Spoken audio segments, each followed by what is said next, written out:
Hello, I've been asked to make an exact copy of this plate. It's a steel plate. I've been asked to make an exact copy out of a transparent acrylic. So I'm taking advantage of this opportunity to show you how to use the image and to create the path for the CNC to make the exact copy. So let's get started. The first thing is to take a photo of the plate. I've taken a photo. You can see here it's as far away as possible, but still keeping some details. I do this trying to keep the camera as perpendicular to the plane in which the plate is to avoid any skewing of the image, so I will get the final dimensions as they should and the final shape, of course. So now let's import this picture into our document. Let's discard the changes. Here you can see I'm in the start workbench. I'll go to part design, create a new body.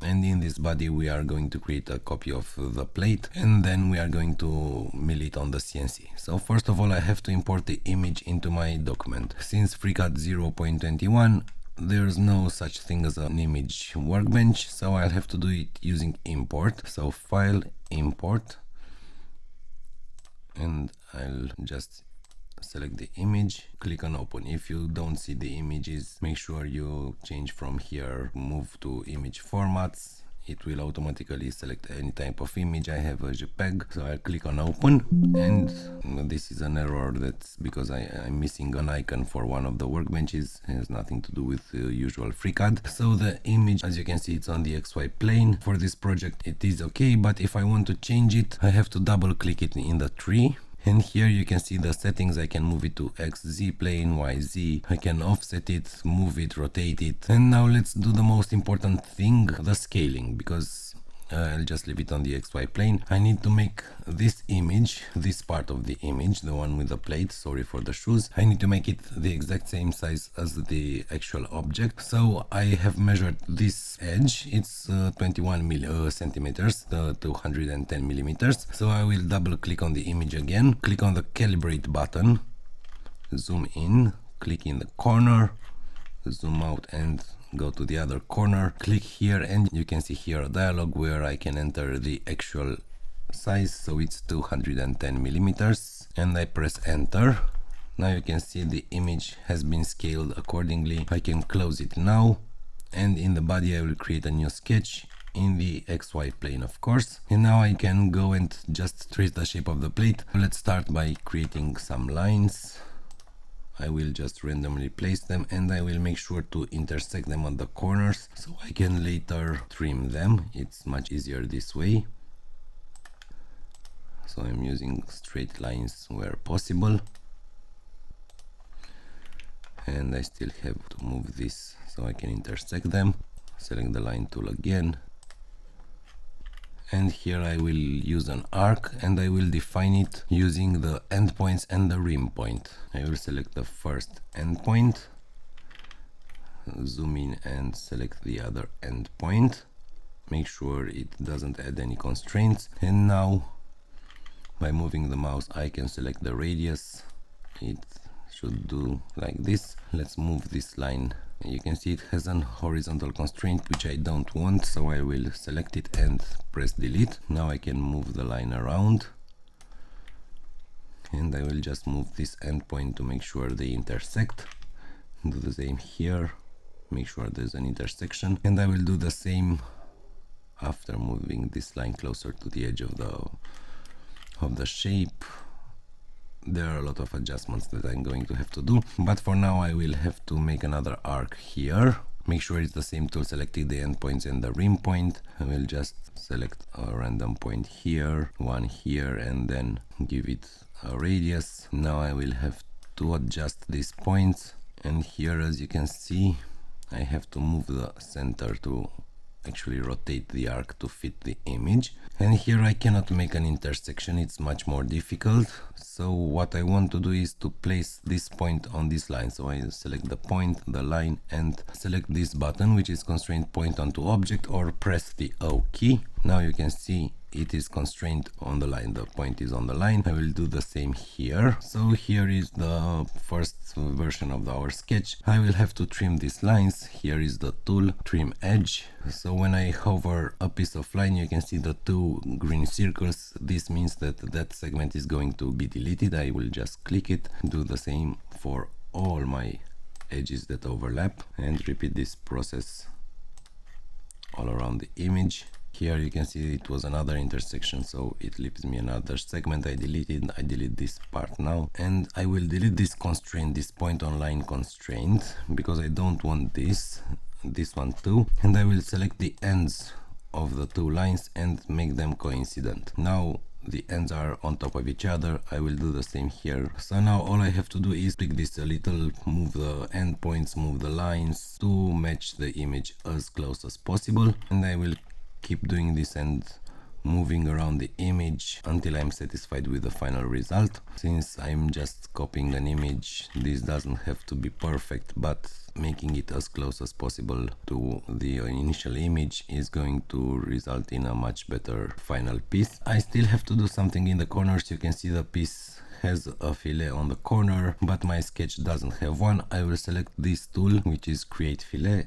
I will select the first line, the second one, and here you can see the fillet. I will do the same for all the corners. After creating the fillets, I still have to make some minor adjustments, double check it again, and now the sketch is ready, but I still have some holes here. As you can see, these are some holes for screws to fit the plate in its position, so I will just draw some circles. I don't care about their radius or diameter for now.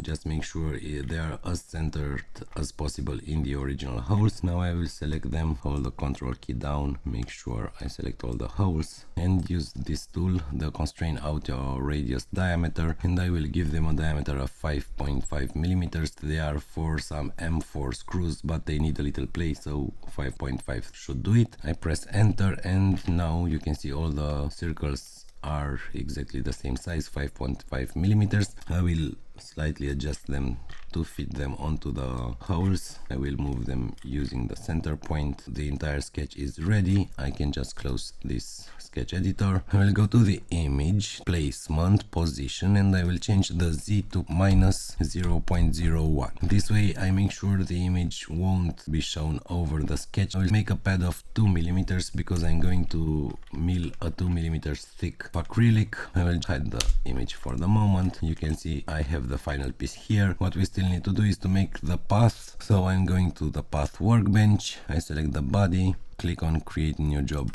button. I will use the template for 6 millimeters hardwood, but I'm going to change the tool. First of all, let's set this up correctly. As you can see, the origin is somewhere in the middle. I need it to be here. I will set the origin. I'm going to rotate it around the Z-axis. I'm going to rotate the model because I want this line to be on the X-axis on the bottom, so I can arrange easily the piece of acrylic in the CNC. But now let's go to the tools, click on add.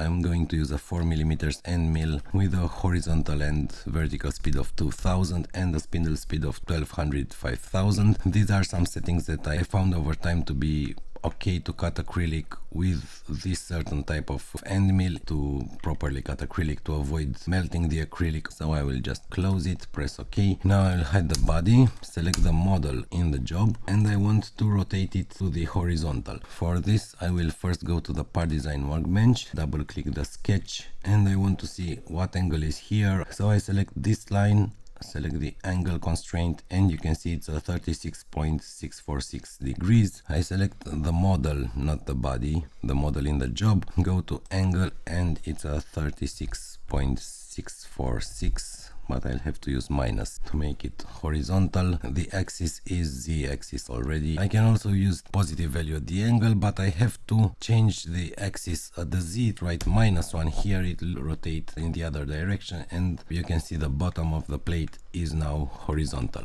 Let's go back to the path workbench. I will drill the holes first to use them as holding points for when cutting the outside, the profile of the plate. Let's go click on the Helix button, click on apply, but you can still see some problem here. Shape of the stock, the one with the outline is the stock, it's not aligned with the piece that I'm cutting. I will just click OK for now, double click the job, go to the setup tab because when rotating it everything changed, and I will have to click refresh on the extend models bound box. Now go select the corner and click on set origin. The plate is correctly placed, click OK. You can see the helix updated, and now I'm going to create another operation, a profile.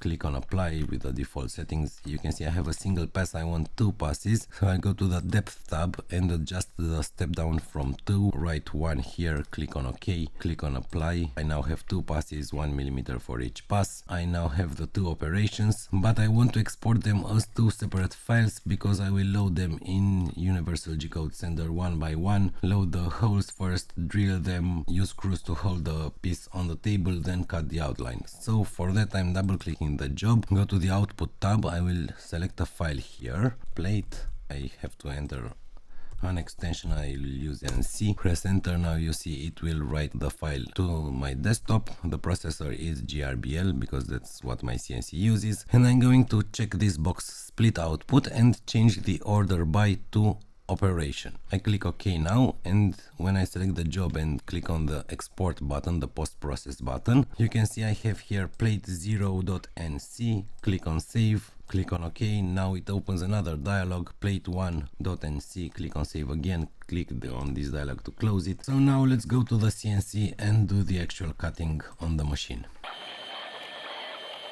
After drilling the holes, the machine stopped. I will just insert some screws in the holes that I drilled, and then I'm going to move to the computer again, to the Universal G-Code Sender, load the second file that FreeCAD exported, and keeping all the settings the same, I will just click on play and let the machine do the work, mill the outside of the plate. Everything is ready, I'll just remove the screws, and here is the plate. You can see it over the original plate, it matches 99%, it should do it. So this is the fastest way to copy a 2D object. You can also use this for a 3D object. I will show you in a future episode. Thank you for watching and see you next time.